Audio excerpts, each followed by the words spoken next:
Imagine this. You're walking through a store when someone suddenly smiles at you.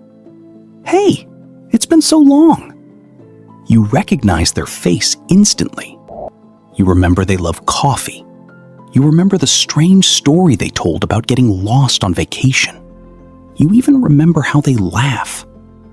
But their name? Gone. Your brain searches desperately and finds nothing.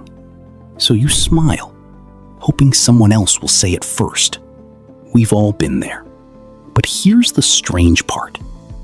If your brain can remember someone's face for years, why can it completely erase something as simple as their name?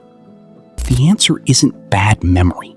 It's how your brain decides what deserves to survive. The moment you meet someone, your brain isn't quietly storing information. It's fighting a war for attention.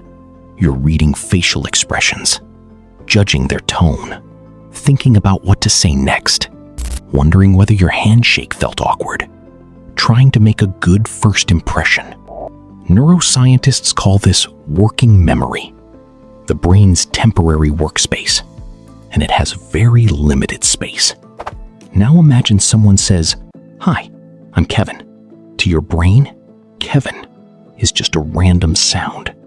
No image, no emotion, no story, nothing meaningful to attach it to.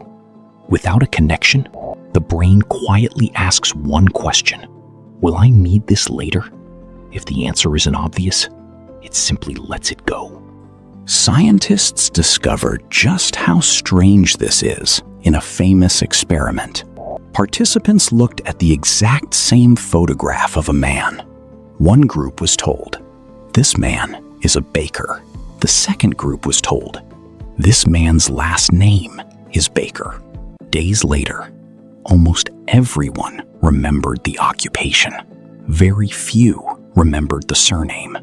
Same photograph, same word, completely different results. Why? Because the word baker instantly creates mental pictures. Fresh bread, flour, an oven, a warm kitchen. But baker as a name creates almost nothing. Your brain remembers meaning, not labels. Now here's where it gets even more interesting. Many people who constantly forget names don't actually have weak memories. They have busy minds. While someone is introducing themselves, an invisible conversation is already happening inside your head. Am I making enough eye contact? What should I say next? Do I sound nervous? The name arrives, but your attention is somewhere else. Psychologists call this the next in line effect.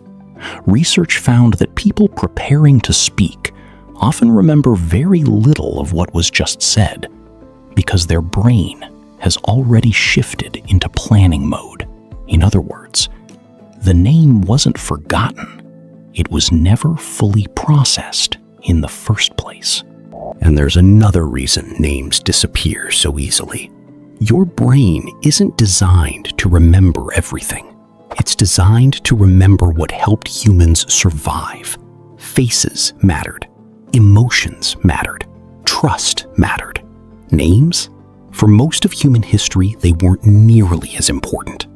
That's why you can remember exactly how someone made you feel years ago, while forgetting the word they introduced themselves with just 30 seconds earlier.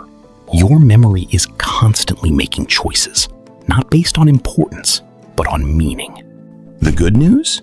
You can train your brain to remember names. Repeat the name out loud, connect it with a vivid mental image, or link it to someone you already know. These simple tricks work because they give your brain something it was missing the first time, a connection. So the next time you forget someone's name, don't immediately assume your memory is failing. Your brain didn't lose the information by accident. It made a decision. It chose to remember the person's face, their voice, their emotions, their story. instead of the label attached to them. Because deep inside your mind, people are never remembered as names. They're remembered as experiences. And maybe that's far more human than we ever realized.